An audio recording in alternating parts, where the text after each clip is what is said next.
All right, if you're a facility manager, you know that commercial wall projects are a huge deal. They're a mix of branding, big budget decisions, and just the daily grind of keeping things looking good. But what if the old standbys, paint and vinyl, aren't really the best tools for the job anymore?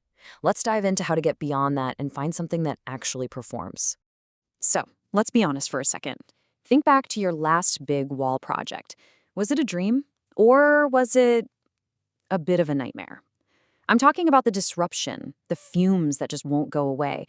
And, oh yeah, those vinyl seams that start peeling after just a few months. Sound familiar? Yeah, for a lot of us, that's the reality. These projects can end up creating more headaches than they solve. Okay, so what you're seeing here is really the tale of two upgrades. On the left, you've got the old way of doing things, all the pain points we know so well, right? The disruption, the seams, the waste, the downtime. But look at the right. The modern approach flips the script entirely. We're talking speed, a totally seamless look, being more sustainable, and getting your space back in service, like right away. So what is this modern solution we're talking about? Well, it's a technology that's been around, but it's really hitting its stride now as a proven heavy-duty upgrade for facilities. It's called direct-to-wall printing. And honestly, it's the alternative that directly attacks all those frustrations we have with the old methods. Now, I want to be super clear here. This is not a giant sticker. It's not a vinyl wrap. We're talking about a process that's completely free of adhesives. Think of it like this. Industrial printheads apply ink right onto your existing wall, whether it's drywall, brick, or even concrete block. And then, bam, it's instantly cured with UV light. The finish you get is super crisp, almost photorealistic, and it feels like it's part of the wall itself. No seams, no glue, no bubbles, none of it. In the process itself, it's so streamlined, it's almost hard to believe. You've got 4 simple steps. First, some basic prep on the surface. Then, the machine prints right there on site. The UV curing happens instantly, and I mean instantly, so the wall is durable and ready to go the second the printer is done. You're not waiting around for glue to dry or airing out the building from fumes. It's just done. Okay, so the tech sounds cool, right? But as a professional, you're probably thinking, how do I actually evaluate this? How do I know it's not just hype? That's where we get into the expert's playbook. We need to look past the pretty pictures and start digging into the real performance metrics. This is the checklist that's going to separate a slick sales pitch from something that's actually going to work in your building. And this really gets to the heart of it. For anyone in facilities or procurement, hearing it looks great is just the starting point. That's the bare minimum. The real questions are things like, how's it going to stand up to our cleaning carts? Is it compatible with our standard cleaning chemicals? What's the actual life cycle cost? That's what a pro needs to know. All right, first on the checklist, resolution and color. And we're getting into the nitty-gritty here.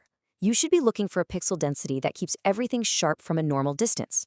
For your brand, this is huge. You need to make sure your logos have crisp, clean lines. And this is a big one. You have to talk about color variance using a metric like delta E. Why? Because you need to make sure that the specific blue of your brand in Boston is the exact same shade of blue in your San Diego office. Consistency is key. Next up, let's talk durability.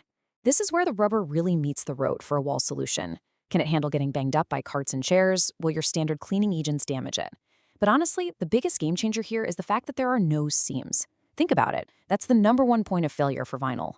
No seams means no peeling edges and no little cracks for dirt and germs to hide in. That's a huge win for maintenance and hygiene. So a checklist is a great framework, but talk is cheap, right? We need proof. So how does this technology actually stack up in the real world? Let's look at the data, and we'll start with the biggest pain point for any facility manager: downtime. Check out this timeline. This is for a real installation in a busy healthcare hallway. The crew shows up after hours, around 6 p.m. By 9:30 p.m., the printing and curing are completely done. They do a quick quality check, and by 10 p.m., the area is clean, clear, and totally reopened. I mean, think about that. You can roll out massive brand updates or new wayfinding overnight without shutting down operations. Okay, so what about the money? This is where you have to look at the total cost of ownership, not just the upfront price. At first glance, it might seem comparable to high-quality vinyl, but this chart tells the real story over 3 years. With vinyl, you're constantly paying for maintenance, fixing those peeling seams, and then you have the massive cost of removal at the end. With direct-to-wall, those costs pretty much vanish. And when you're ready for a change, you just prime and paint right over it. Simple as that. And this isn't just a theory. We're seeing it work in some of the toughest environments out there. In hospitals, it's all about being easy to clean and installed with zero disruption. In schools and universities, it's about durable branding that looks consistent whether it's on old brick or brand new drywall.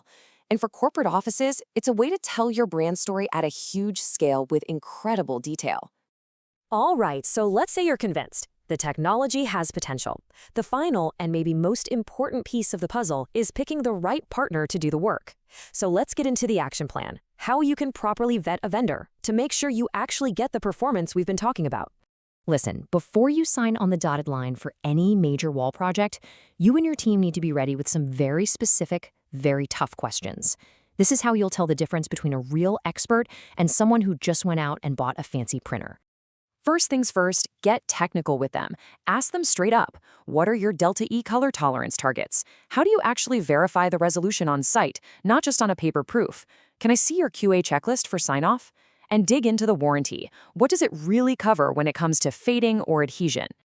And then you've got to hit them with the logistics and safety questions. What's your detailed plan for working in our occupied building?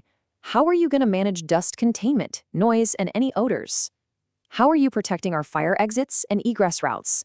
And of course, the big one, show me your safety and insurance documents. A true pro will have all of these answers buttoned up and ready to go. So let's just end with this thought. For way too long, we've just seen walls as, well, walls, passive surfaces that just need a coat of paint.